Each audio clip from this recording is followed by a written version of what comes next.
சிறந்த முறையிலே ஒளிப்பதிவு செய்து கொண்டிருக்கின்ற உங்கள் அன்புக்குரிய காண்டிமன் அவர்களை, எனது இன்னொரு மாணவ செல்வங்களே, அயல் பாடசாலை அதிபர்களே மற்றும் நலன்விரும்பிகளே, பழைய மாணவர் சங்க அங்கத்தவர்களே, உங்கள் அனைவருக்கும் இந்நேர வணக்கங்கள். இந்த மாணவர் பாராளுமன்றம் என்பது ஜனநாயக விடுமுறைகளை தோற்றுவித்து பாடசாலையிலே வருகின்ற பல்வேறு பாடசாலை சார்ந்த பிரச்சனைகளுக்கு பாடசாலைக்குள்ளே தீர்வை கொண்டு வருகின்ற ஒரு பொறிமுறை ஆகும். அந்த வகையிலே இந்த மாணவர்கள் அந்த பிரச்சனைகளை இனங்கண்டு அதற்குரிய தீர்வுகளை முன்வைத்து அந்த தீர்வுகளை நடைமுறைப்படுத்துவதன் மூலம் சிறந்த ஒரு பாடசாலை சமூகத்தை ஏற்படுத்த முடியும்.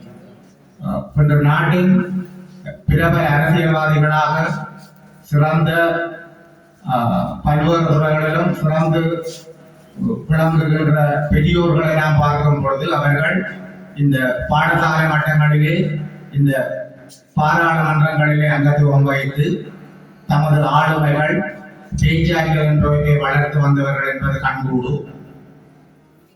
அந்த வகையிலே பல பிரபலம் பெற்றவர்களை கூறலாம். இந்த நிகழ்வுகள் பாடசாலை மாணவர்களின் ஆற்றல்களையும் அவர்களின் ஆளுமைகளையும் விருத்தி செய்வதற்காக ஒழுங்கமைக்கப்படுகின்றன. பாடசாலை என்பது தனியே கற்றல் கற்பித்தலுக்கான இடம் மட்டுமன்றி மாணவர்களின் ஒழுக்க விழுமியங்கள், பண்பாடுகள், கலாச்சார அம்சங்களையும் பேணி காக்கின்ற ஒரு பல்துறைசார் மையமாக திகழ்ந்து கொண்டிருக்கின்றன.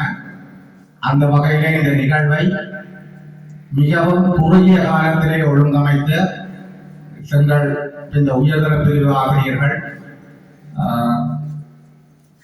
அனைவருக்கும் எங்களது பாராட்டுகள். இந்த நிகழ்விற்காக பல்வேறு வழிகளிலும் அயராது பணிபுரிந்த இணை ஆசிரியர்கள், இந்த நிகழ்விற்கு துணை நின்ற அனைவருக்கும் பாடசாலை முதல்வர் என்ற வகையிலே நன்றிகளை தெரிவித்துக் கொள்கின்றேன். தனது பொன்னான நேரத்தை ஒதுக்கி இந்த நிகழ்வில் வருகின்ற பிரதாய விருந்தினர், இந்த சமூக விஞ்ஞான துறையிலே நமது பாடசாலை இந்த ஆசிரியர் பற்றாக்குறையை மிக மோசமாக சந்தித்துக் கொண்டிருக்கின்றது.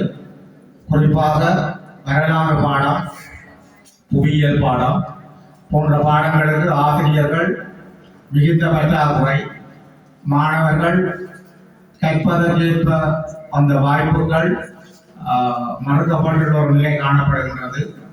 இந்த பிரச்சனைக்கு அவர் ஒரு சுமூகமான தீர்வை பெற்றுத் தருவார் என கேட்டுக்கொண்டு இந்த நிகழ்வு சிறப்புடன் அமைய வாழ்த்தி சீராளர் நாயகம் என்ற வகையிலே விடைபெறுகின்றேன். நான்